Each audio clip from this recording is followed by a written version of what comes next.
India's military is looking procurement of 87 medium-altitude long-endurance unmanned aerial vehicles at an estimated cost of Rs 30,000 crores, with tenders set to be issued to Indian companies this week. The tender restricts participation to Indian firms, aligning with the Atmanirbhar Bharat initiative to develop a self-sustaining UAV ecosystem.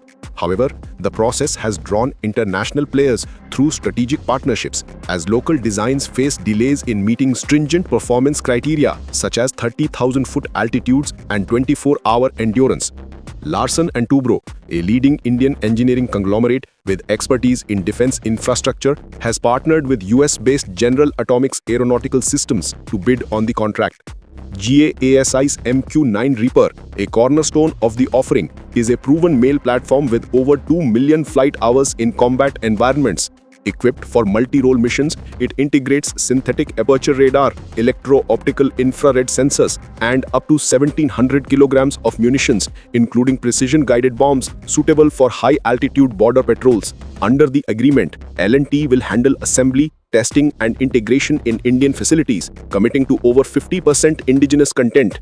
This includes local production of airframes and subsystems. With the partnership emphasizing rapid deployment, trials could begin within 6 months to meet urgent armed forces requirements. Similarly, Adani Defence and Aerospace, part of the Adani Group's diversified portfolio, has collaborated with Israel's Elbit Systems to establish India's first private mail drone manufacturing plant in Hyderabad.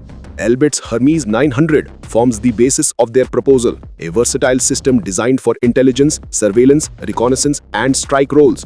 With a 36-hour endurance and modular payload base for laser designators and anti-armor missiles, the Hermes 900 has been deployed in maritime and land operations, adapting well to India's varied terrains from mountainous frontiers to coastal zones. Adani's involvement brings supply chain efficiencies, focusing on indigenous components like navigation systems and satellite communication links, while the facility aims to achieve full life cycle support within the country.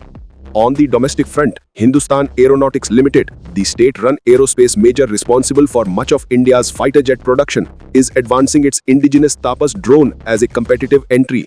Developed through the Defense Research and Development Organization, TAPas is engineered for extended loiter times and integration with Indian-made engines and sensors, positioning it as a fully homegrown alternative.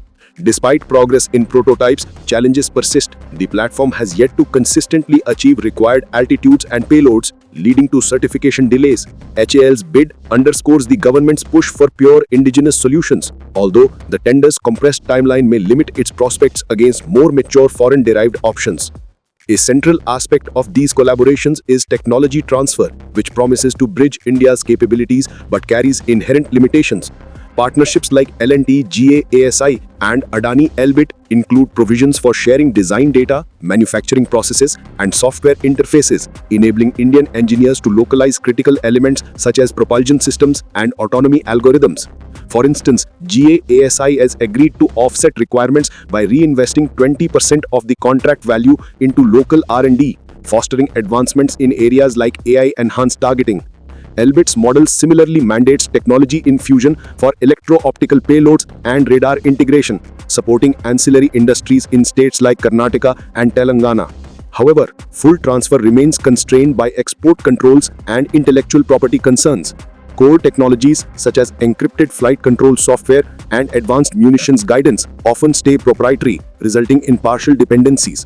This black box approach has drawn scrutiny in past deals, where Indian firms assemble platforms but rely on foreign suppliers for upgrades, potentially inflating long-term costs and vulnerability to geopolitical shifts. Proponents argue that even incremental gains accelerate skill development. The influx of expertise is expected to spawn secondary innovations, from sensor fabs to simulation tools, bolstering a private sector that includes players like IdeaForge and Zen Technologies. The tender structure mitigates some risks by mandating dual suppliers, which could stimulate competition and redundancy in production. As India integrates these drones, primarily for the Army and Air Force, the focus shifts to operational integration, including data links with existing assets like the S-400 systems. This procurement not only addresses immediate needs amid tensions with neighbors, but also lays the groundwork for exports, with projections estimating a global mail market share for Indian firms by 2030. Ultimately, while foreign ties expedite capabilities, sustained investment in indigenous R&D will determine whether India evolves from importer to innovator in drone warfare.